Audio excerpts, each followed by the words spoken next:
sì, che sono nate dalla scuola di evangelizzazione, no? Poi inizi, impari, proprio lo diceva prima Marta, a guardarti attorno nel tuo ambiente di vita, partendo dai tuoi familiari, dai vicini di casa, dai colleghi di lavoro, dagli amici, dalle famiglie degli amici dei figli. Tu inizi veramente a guardare e ti accorgi che magari c'è quella persona, quel vicino di casa che ha perso l'entusiasmo proprio per la fede che tu avevi sempre visto in parrocchia e poi tu da un tratto si è allontanato, ma poi c'è quel parente che di chiesa, di preti, di fede, di Gesù non ne vuole neanche sentire parlare, ma ti accorgi poi di quella famiglia che coppia responsabile. Come simbolo, come coppia, perché è un dovere, tra virgolette, di tutti i membri della comunità familiare di evangelizzazione, non solo appunto di chi guida. Logicamente adesso voi che partite dopo la scuola di evangelizzazione farete, se sarà questo il cammino che vorrà il Signore, formerete delle comunità con 6-7 persone pronte per accogliere quelle nuove. Poi una cosa che si fa quando per esempio io sono non necessariamente proprio responsabile, sono una persona che ne so singola che va in comunità e che ha avvicinato una persona, l'ho invitata dopo un tot di tempo, so che mercoledì prossimo verrà avviso da coppia responsabile, guarda che probabilmente mercoledì viene Giovanna, che non occorre che dica chi è e dov'è, viene Giovanna. La coppia responsabile manda un messaggio a tutti i fratelli della comunità chiedendo di pregare perché il loro cuore si apra ad accogliere Giovanni. Quindi in quella settimana, in quel periodo, noi proprio preghiamo perché il Signore ci permetta di accogliere questa persona. Io vi assicuro che la persona arriva, la tira un sospiro e dice, ma com'è? Intanto sono tutti i miei nonni, poi mi accolgono, sembrano che mi abbiano sempre conosciuto. Guardate, non lo si fa apposta, però il Signore, diceva Emanuele, veramente la preghiera ti cambia il cuore e questo si sente accolto. Non è che uno venga così perché viene, però ecco, c'è un prepararsi nell'accogliere. È verissima questa cosa qua. Porto l'esempio di noi abbiamo avuto anche un separato, si era proprio separato da pochissimo tempo, per cui uno dei membri della comunità aveva chiesto di poter farlo venire in comunità, quindi anche noi abbiamo mandato un messaggio a tutti. Lui arriva e vede questa cosa, no? Tutti che lo accolgono, che conoscono il nome così, lui si siede e fa, guardate, io vengo in comunità, ma il mio partecipare alla comunità equivale a stare in silenzio, sì e no che segua con i canti, ma non per cattiveria, ma perché sono timido e più forte di me non ce la faccio e sto passando un periodo molto difficile. E mi ha detto, ok, non preoccuparti, si è sentito talmente proprio voluto bene, talmente amato, talmente accolto che dopo, quando, un mesetto, qualche settimana, cioè, gli dicevamo Gianni, ti prego, cioè, taglia, cioè, fermati una cosa, perché proprio aveva sperimentato proprio l'amore di Gesù. E questo gli ha permesso di aprire il cuore, per cui ha condiviso anche la sua situazione al di fuori della comunità, ha condiviso la sua situazione e questo gli ha permesso proprio di entrare e di condividere in CFE come tutti gli altri. Questo sentimento, questa sensazione di accoglienza, anche quando l'abbiamo fatta, siamo in Bologna per fare ricordo. Nelle comunità, sì è vero, quando siamo entrati nella casa che ci ha accolti, io e Livia, Se ci hanno spaccato le cose. Sono stata io, sappiate, sono stata io. Effettivamente è stato bellissimo, cioè, sembrava sembrava essere a casa di proprio veramente bene, cioè non era falso. No, sembrava già che tu conoscessi tutti, ma posso essere testimone. Sì, ma è vero. diciamo non cose... non conoscevo tutto questo discorso, però quando siamo arrivati là era strano, era che bello che vi siete accorti. E forse l'altra cosa che potete testimoniare anche voi è perché sentirne parlare, no? Dici sì, vabbè, ma chissà, poi in realtà, e credo possiate veramente testimoniarlo anche voi, è di una semplicità estrema. Infatti la domanda che avevo fatto prima era un po' provocatoria, perché quando, ripeto, quando siamo trovati anche a fare ad ascoltare le catechesi, no, di Don Renzo, Sì? la preoccupazione era quella di ma cosa saranno queste comunità? La coppia dovrà prepararsi perché è un impegno? No, non è vero. Primo, secondo, è una gioia condividere con tutti questa cosa qua. L'altra cosa che io ho respirato quando sono venuto insieme con le altre due coppie, no, eccetera, che siamo, è stato proprio questo di vedere una comunità unita, una comunità dove si respira veramente il senso comunitario, ma non solo della comunità di quella sera, anche nelle altre esperienze un attimo dell'Eucaristia, della cosa, perché è vero che la parrocchia comincia dalla famiglia, ma è la parrocchia anche quella della domenica, è quella che parla con le persone che ci sono attorno, perché veramente c'è famiglia, insomma, questo è un po'. Quindi è una gioia, insomma, questo io ho respirato quando sono venuto. Che appunto dopo si organizzano magari 2 volte all'anno, 3 volte all'anno, dei momenti comunitari dove tutte le comunità si riuniscono in chiesa per fare un po' di adorazione, per fare un po' di condivisione.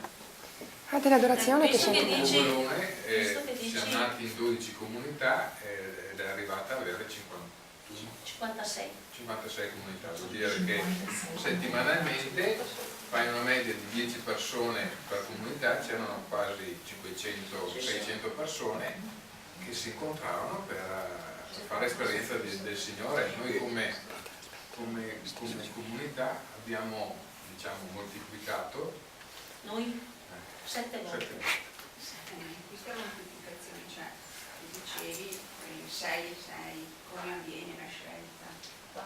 parroco. Assolutamente. Logicamente il parroco, parlando con la coppia responsabile, logicamente la coppia responsabile dirà, perché il parroco, non partecipando mai alle comunità, conosce qualche membro, però magari qualche membro non l'ha mai neanche visto. Cioè noi come genitori spirituali che diremo al parroco, guarda, E lui? sì, questa persona magari proprio chiusa, timida, quest'altra invece è un'esplosione proprio di vitalità, e dopo sta a lui dire ok, anche perché il parroco, che è l'unico, come abbiamo detto più volte, che può fare discernimento, può essere a conoscenza di particolari che a noi non è dato di conoscere, e quindi è lui che decide che Diego è meglio che rimanga con noi e Marta vada con gli altri. Insomma, in questo caso Diego e Marta non sono sposi ovviamente, perché altrimenti gli sposi.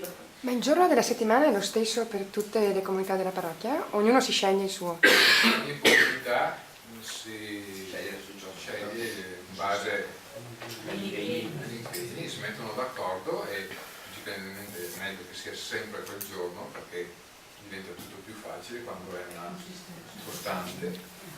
Però tutti legati sulla stessa parola, Sì. Alla base di tutto, sapete cosa c'è? Almeno questa è l'esperienza nata a Bogolone, è l'adorazione eucaristica. Questa è la base di tutto. Don Renzo ad oggi dice, o fino a 2 anni fa quando è stato parroco, ha sempre detto: io sarei disposto anche a chiudere le comunità familiari di evangelizzazione se questo servisse a puntini puntini, ma per niente al mondo arriverei a togliere l'adorazione eucaristica. Noi 6 mesi prima di iniziare la scuola di evangelizzazione ha fatto partire l'adorazione continua tutti i giorni dalle 8 della mattina alle 23 di sera, dal lunedì al venerdì, al sabato mezzogiorno, sabato pomeriggio, domenica, sempre con la possibilità di andare in questa cripta bellissima che abbiamo in parrocchia, vero? possibilità di aprire le porticine del tabernacolo e fare comunque adorazione. Adorazione silenziosa o adorazione animata? Silenziosa. Tutta silenziosa. Tutta silenziosa. Sì. A turni, immagino. Sì, a turni di 2, 3, 4, alla sera anche 15, 20, sempre silenziosa. In qualche occasione, perché allora può essere anche guidata, ma è prevalentemente silenziosa. O l'adorazione che si fa quando appunto c'è il momento comunitario di tutte le comunità che si fa adorazione, lì è un'adorazione guidata, preparata. Lì mettersi proprio davanti a Gesù Eucaristia ti cambia proprio la vita, ti cambia il cuore. Lasciarsi guardare. Lì, Io ho pensato di guardare l'Eucaristia. Hai pensato di lasciarmi e guardare? Beh, sì. Infatti si pensa, no, sì, mi metto lì davanti, guardo questo pezzo di pane e cosa faccio? Cosa dico? Lasciati guardare. Ed è bellissimo, bellissimo perché proprio ti senti, ti travolge e se vuoi ti parla. Ed è proprio bellissimo questo appuntamento settimanale che puoi prenderti con Gesù Eucaristia. Bello è farlo come coppia, ma nel nostro caso è sempre stato difficile proprio per motivi proprio di lavoro. Però è bello sapere che se io sono davanti a Gesù Eucaristia so che con me c'è anche Lui. E poi c'è anche l'altro discorso della messa quotidiana. È bellissimo. Io riesco, ringraziando il Signore, ad andare a messa veramente tutti i giorni o quasi. L'andare a messa significa portare anche Emanuele. E il momento proprio della comunione, quando ricevo la comunione, lì è il momento più forte, perché dico Signore, la ricevo io, ma la ricevo anche per Emanuele. La cosa bella è che anche lui lo sente, quindi la vive con me. A vostro avviso è positivo commentare con i nuovi arrivati la serata trascorsa oppure è meglio lasciare un po' decantare le cose e magari Diciamo sì, con la nostra esperienza, ecco, quello che abbiamo visto è che se c'è qualcuno magari in difficoltà o vedi, magari si può dire ti fermi un attimo alla fine e si può fare qualche parola, però Ecco, se qualcuno arriva arrivano ordinariamente, chiediamo che arrivi 4 ore prima e gli spieghiamo un attimino la struttura della comunità familiare, altrimenti e gli si chiede, noi abbiamo sempre chiesto vieni 2 o 3 volte, poi decidi. Ci vogliono un pochino di volte di partecipare per capire un po' il meccanismo, perché all'inizio non è così semplice. E quando parte una comunità che le preghiere cominciano a diventare lunghe, articolate, arriva una persona nuova, la comunità tutta intera segna il passo, il che significa che le preghiere diventano soggetto e verbo. Non sono più preghiere come possiamo aver fatto anche noi questa sera, perché altrimenti la persona nuova si spaventa, dice io non arriverò mai a dire una preghiera così, non capisce che sarà dal cuore che discorrerà e neanche se ne renderà conto.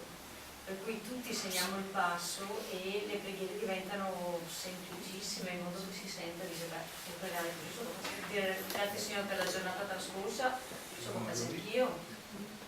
sì, proprio una famiglia, no? Quando c'è un bambino piccolo, tutti fanno il bambino piccolo, non si mettono il gattone. E fa il discorso filosofico. La stessa cosa è così, quando arriva quello nuovo, tutti bambini. Un'altra domanda, se arrivano persone da fuori parrocchia che possono partecipare liberamente, È buona cosa perché la stessa cosa che è successa anche a Buvolone, no? Persone perché arrivano, perché sono colleghi di lavoro, arrivano e così si allarga, le comunità arrivano in altri paesi, dopo magari il parroco non viene a conoscenza. Una coppia di sposi appunto che è da San Bonifacio dice, invece di fare mezz'ora di strada, siamo in 2, 3, 4 persone, possiamo farla a San Bonifacio, vanno al parroco, lo mettono al corrente e possono fare comunità e così si arriva. L'altra parte è se il parroco non è convinto nel lavoro, bisogna pregare. Bisogna pregare, Anche qua possiamo portare la testimonianza, insomma, di una parrocchia quasi vicina a noi, dove alcune persone hanno iniziato a frequentare le CFI da noi e poi cariche di entusiasmo sono andate dal parroco, sai che abbiamo fatto, possiamo? No, proprio non ne voleva sapere. Poi sono andati avanti a frequentare la CFE e senza dir niente al loro parroco si sono messi d'accordo e hanno iniziato a pregare. Loro sono riusciti, hanno pregato per 6 mesi, proprio con cadenza settimanale, in modo proprio specifico per il loro parroco. Finché è successo un giorno che questo parroco, senza dir niente a loro, prende il telefono, chiama Don Renzo e dice: beh, guarda, sono venuti dei miei parrocchiani, mi hanno detto, ma non è che io ci capisca tanto, saresti disposto a spiegarmi? È venuto a Bogolone, ha incontrato Don Renzo, gli ha spiegato. Questo parroco è uno dei più grandi sostenitori delle comunità familiari di evangelizzazione. Sì. Faccio una domanda al posto dei parroci. Che vantaggi hanno i parroci, tra virgolette, nel senso che voi avete visto una differenza dal prima e dopo, nel senso che loro adesso sono invogliati a dire anche noi, eccetera. Questo è un po'. È una comunità che cresce. No, a livello di vita parrocchiale, nel senso che penso che la comunità familiare in qualche maniera possa contribuire poi alla vita parrocchiale. Io vedo per esempio che le persone quando ci incontriamo a messa la domenica non è come prima. Prima un ciao timido, adesso vedete gli abbracci, ma facciamo veramente comunità nella chiesa grande e c'è un modo diverso di stare insieme, di far famiglia grande, mentre prima in chiesa io non ho mai visto famiglia grande in chiesa. Ho visto persone singole che andavano a sedersi là dove era un uso vuoto invece che vicino alla persona, perché non è più mi siedo vicino, vero? Mi sposto un attimino. Adesso vedi persone che si raggruppano, più comunità ci sono, più vedi questa realtà che è bellissima. C'è un parroco, fa latino. No, ma completamente, poi i servizi, voglio dire. Due frutti concreti. Aumenta il volontariato e aumentano a dismisura le offerte. È vero, è vero. Adesso sembra una battuta, ma è vero, è vero, è diverso. Adesso lo spieghiamo. Io facevo catechismo perché ho volontariato per i miei figli, perché mi avevano assunto così di andare a catechismo, e dicevo, ma porca miseria, mi a svecchiare. Giustamente il prete ha detto, fai che bravo. E l'ho fatto solo per quel motivo lì. Faccio un servizio in parrocchia, poi siccome brontolo, invece di brontolare, provo a mettermi io in prima persona. Dopo ho avuto un modo totalmente altro di fare catechismo. Era il mio modo perché il lavoro di Gesù passasse attraverso di me ai ragazzi e ai genitori. Non era una catechista di prima. Immaginate, moltiplicate quelle catechiste per il numero delle persone, quelle catechiste per le persone che vanno a fare un altro servizio in parrocchia. Non è più fare un servizio, ma è un amare le persone attraverso il servizio. È completamente altro. Dopo anche l'avvicinamento alla parola. Tantissimi di noi hanno iniziato proprio ad avere il desiderio di conoscere la parola di Dio. A tal punto, ed è partita con la Bibbia, ma poi anche con libri che potessero veramente darti quel minimo di formazione, insomma, quel po' di formazione per crescere, a tal punto che a Bogolone i nostri parroci hanno deciso di aprire una libreria. La svoltata michele. Quindi si è resa necessario aprire una libreria ed è diventata veramente un punto di riferimento anche per i paesi limitrofi e sta andando veramente alla grande. Don Renzo dice sempre: in 10 anni non ho mai visto vendere tante Bibbie quante ne ho viste negli ultimi anni. C'è il bar? Sì. Così come il breviario, anche il desiderio di pregare, no?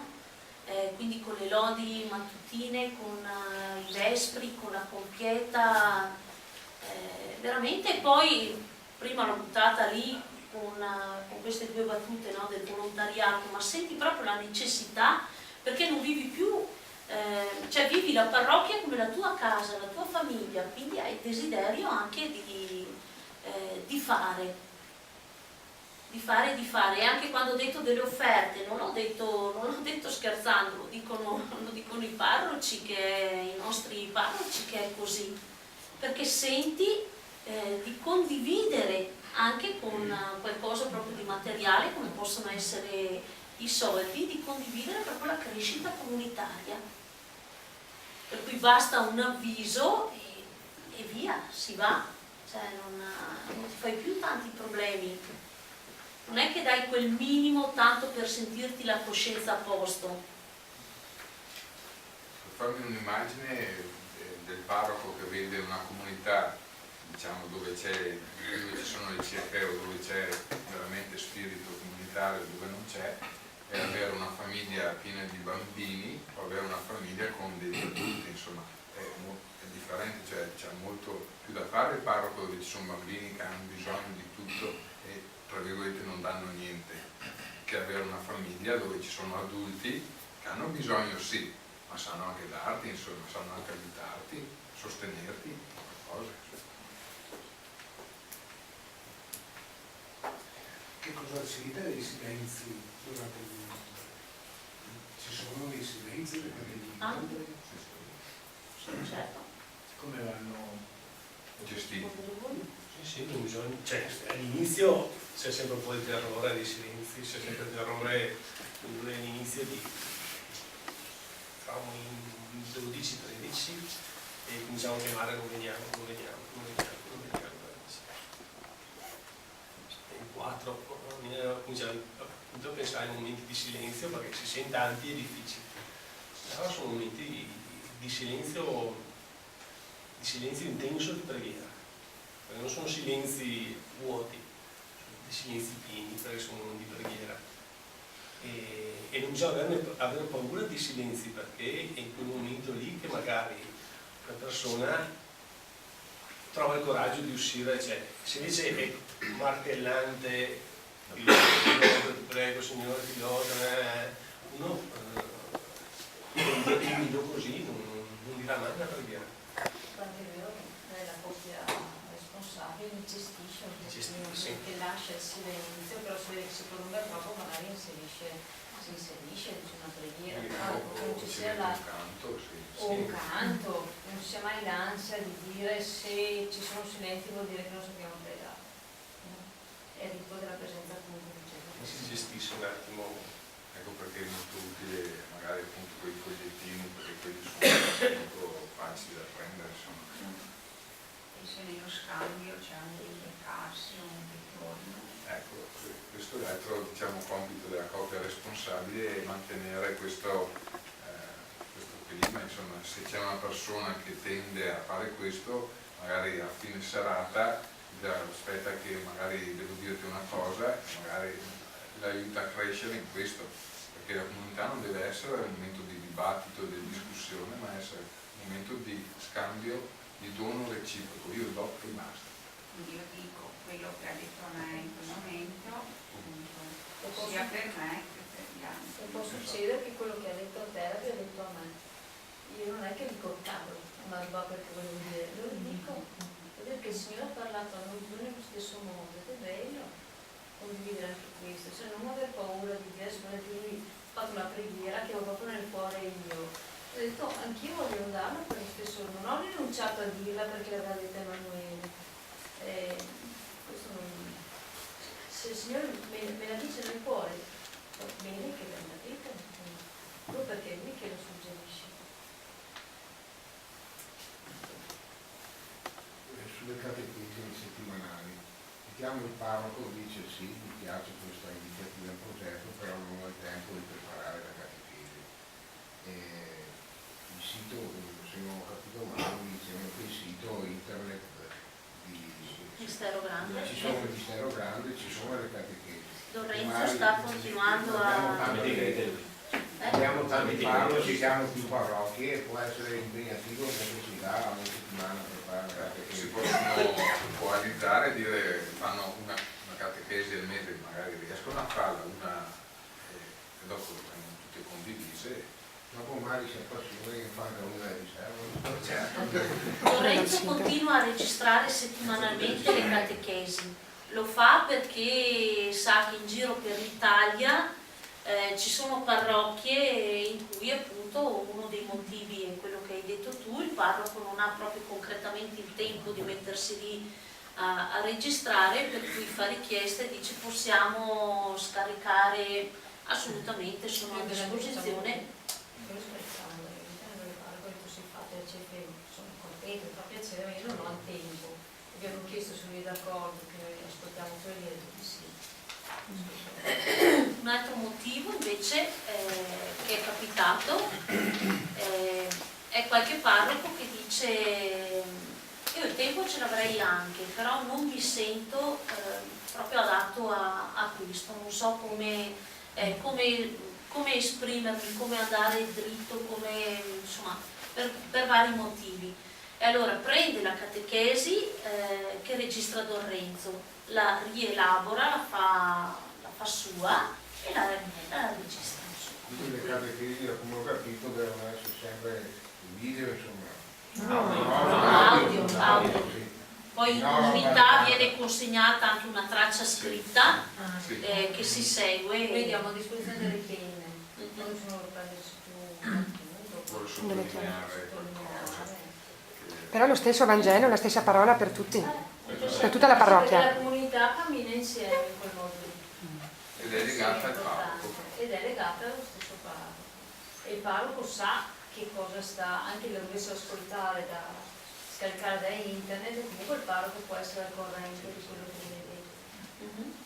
Scusate, su una cosa molto concreta. Allora, io e mio marito siamo in una parrocchia, non siamo nella parrocchia di Zoppano e siamo stati invitati solo a 2 catechesi del BNS, no? Quindi questa scuola di evangelizzazione non l'abbiamo praticamente fatta, ecco. E il parroco non sa che noi abbiamo partecipato a questi incontri, ecco. E quindi noi come dovremmo procedere? Nell'eventualità si iniziassero le CFE a Zoppè piuttosto che a un paesino qua vicino, potete partecipare. Dopo la cosa importante è comunque arrivare a condividere con il proprio parroco l'esperienza che state vivendo. Quello che vi sta facendo. Cioè non tenetela per voi, voi andate dal vostro parroco e testimoniate quello che il Signore vi sta donando attraverso questa esperienza. E poi insomma, aprirà vie